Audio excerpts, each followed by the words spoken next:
현재 시장을 휩쓸고 있는 충격적인 소식이 있어요. 미국의 국가부채가 증가하고 이자 비용도 한 해에 국방비를 뛰어넘는 1,500조 원에 달하고 있는데요. 게다가 올해에 약 2조 달러 이상의 국가 채무가 더 늘어날 것이다 라면서도 만기가 도래하는 채권만 하더라도 환화로 환산했을 때 1경원이 훌쩍 넘어버린다 라는 소식에 따라서 현재 미국은 국가 비상사태에 버금가는 상황이 펼쳐지고 있습니다. 이거 현재 이런 식으로 가게 되면은 과거 1970년대 스태그플레이션이 다시 재발하는 게 아니냐 라는 해외 전문가들의 시각이 굉장히 많이 늘어난 것도 이러한 배경이 존재한 것이죠. 그러나 현재 정말 큰 문제는요, 미국 장기채 금리가 치솟아 오르고 있다는 점입니다. 이 금값이 2,500%가 올랐던 환경은요, 1944년도부터 1971년도까지 미국형 금태한제 시기가 풀려나면서 올랐던 부분들과 그리고 미국의 스태그플레이션이 만나면서 올라갔던 측면들이 존재하거든요. 9년 동안에 금값이 25배가 올라갔었지만 이 묶인 거를 제외하더라도 약 금값은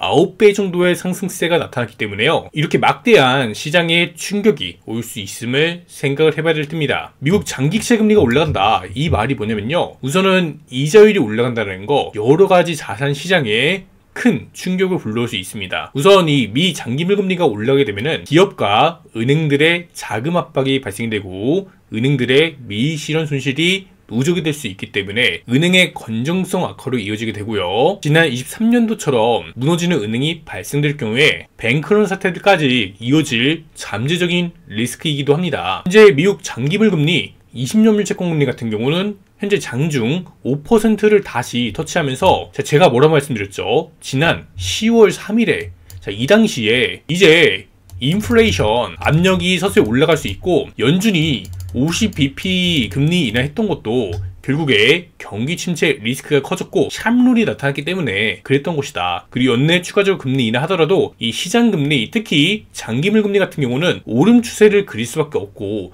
오히려 6에서 7%대 갈 거를 대비하셔야 된다, 이렇게 말씀드려왔습니다. 그래서 이 이후에 채권 자금단들이 등장했어요. 표면적인 이슈는 인플레이션 상승 압력이 생길 수 있고 트럼프 행정부가 들어설 경우에 향후 미 국가부채가 더 크게 올라갈 수 있다, 이런 데이터들이 상당히 많이 났거든요. 실제로 올해 관세 정책을 본격화하면서도 인플레이션 압력이 생기고 있고요. 그리고 미국의 국가부채가 2조 달러 올해에만 증가할 수 있고 점차 누적이 되면서 국가 부채 증가와 그거에 대한 이자 비용까지 함께 올라갈 수 있다는 거 정말 심각한 문제가 되겠습니다. 자, 이때부터는 이렇게 내려간 측면들이 있었어요. 이건 미국에서 개입을 했기 때문에 일시적인 조정 효과가 나타났던 거거든요. 베세트 재무장관 같은 경우는 현재 미국에 갖고 있는 채무가 막대하게 늘어났기 때문에 이거에 대한 이자 비용을 조금 낮추기 위해서 이 장기채 금리에 부담을 적게 주고자 올해 리파이낸싱 되는 물량에 대해서 중기채와 그리고 물가 연동채 팁스라고 합니다. 이 발행량을 늘리는 방안으로 가고 있습니다. 그러니까 크게 보면은 재발행 물량과 신규 발행되는 물량이 있는데요. 이 재발행되는 물량에 대해서 단기채 만기가 금방 도래하잖아요. 지난해 제닛 옐런 재무장관이 썼던 거를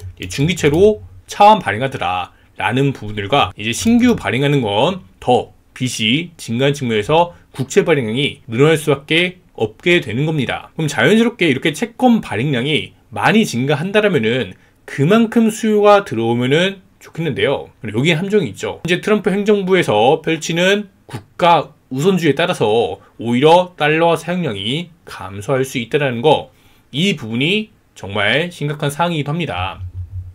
그래서 수요가 동일하더라도 공급 물량 자체가 증가하기 때문에 더 높은 이자 비용을 감당해야 될 수밖에 없는 상황에 직면하게 되는 거예요. 현재 이렇게 채권 발행량 증가하고 미국 국값이 증가하면서 미국에 대한 신용 등급까지 강등된 상황이 금액이 좋지 않냐 라고 생각할 수 있겠지만 장기적으로는 엄청나게 금액의 상승 모멘텀을 자극할 수 있습니다.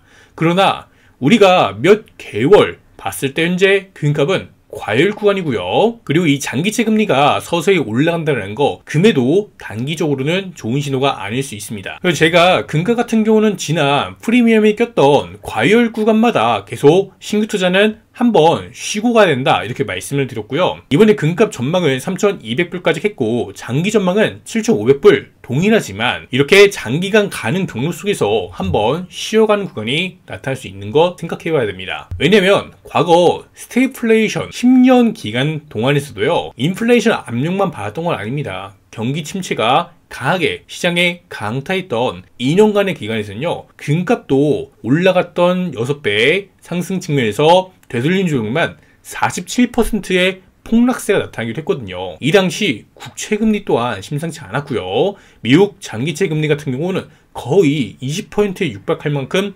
올라가기도 했습니다. 그러니까 이렇게 금값이 2500% 올랐던 환경, 자, 이 환경 첫 번째 뭐다? 금이 고정되어 있던 게 해제가 되었다라는 게 첫 번째고요. 두 번째는 공급망 불균형과 스태그플레이션이 왔으며 이 당시 오일 쇼크까지 두 차례가 동반이 되었습니다. 현재는 일단은 이 1번에 해당한 사항은 발생되지 않았고요. 그리고 2번에 대한 해당 사항은 현재 진입 경로일 수 있기 때문에, 자, 이 과거처럼 강한 스태그플레이션은 아닐지언정 최소한 이 절반에 달하는 스태그플레이션만 오더라도요, 금값이 향후에 현재 수준보다는 2배나 더 올라갈 수 있는 상황들이 연출됩니다. 그러나 그것보다 더 올라가는 건 너무 극단적인 상황이 있다. 그래서 요즘에 보면은 금값이 이제 과거 2500% 올랐기 때문에 당연히 이번에도 2500% 정도 올라갈 기대감이 있지 않냐 라고 하는 것들이 상당히 많이 존재하는데요. 그러나 그건 너무 과잉, 확대 해석일 수 있으며 보통 그런 전망을 하는 사람들은 금을 판매로 하는 업자일 가능성이 높다는 거, 그거 상당히 조심해야 될 부분이기도 합니다. 그래서 이 금값이 올라가는 계절성 속에서도 횡보와 고정 흐름도 필연적으로 발생된다는 거, 이 흐름을 보시며 장기적으로 끝나지 않았다 이 사실을 바라봐 주시면 좋을 것 같고, 현재 단기에서 중기 정도는 이 장기물 금리가 올라가는 현상들이 시장에 굉장한 부담감을 줄 수 있다는 것까지 체크하시면 좋을 것 같습니다. 이번에 무디스에서는 미국 신용등급을 AAA에서 한 단계 강등됐죠. 이제 완벽한 신용이라는 미국의 타이틀이 깨졌고요. 미국 경제 신뢰도에도 직격타가 날아간 사건이 됩니다. 우선은 중요한 게 이거예요. 미국 국채 발행량이 시장 현재 폭탄처럼 투하가 되고 있다는 사실인데요. 올해 만기에 도래하는 채권에 대한 금액이 9조 달러고요. 신규 발행은 2조 달러 해서 하나로 약 1경 5,300조 원 정도가 됩니다. 이제 무디스에서 신용등급 낮춘 배경에는 미국 국가 부채가 존재한다고 하고요. 금값이 올라가는 계절성, 경기 불황기에 통화량 팽창이 발생될 때 통상 수혜를 많이 받는다더라 라는 부분까지 체크하시면 되겠습니다. 그래서 이제 금은 인플레이션 해지 자산이기도 하지만 사실 정확히 본다면은 통화량이 올라갈 때 경기 불황기가 맞물려서 올라간 자산이다 이렇게 이해하시는 게 조금 더 맞다라고 보고요. 그러면 경기 성장기에 뭘 해야 되냐? 경기 성장 플러스 통화량 증가 조합에서는 우리나라는 부동산이 지금까지의 불패 신화였습니다. 우리나라도 경기 불황기로 빠져드는 구간에서 통화량이 증가하고 있잖아요. 현재 수도권 집중화가 발생되고 있지만 경기 침체가 본격 강퇴할 때는 한국의 부동산 시장도 휘청거리고 몇 년은 횡보할 수 있다는 것 정도까지는 기본적으로 보시면 좋을 것 같습니다. 자, 그래서 해외 전문가들은 과거 스태그플레이션 기간처럼 미국의 통화 가치가 향후 10년간 75% 상실할 수 있다. 이 말이 뭐냐면요, 과거 스태그플레이션 초반에는요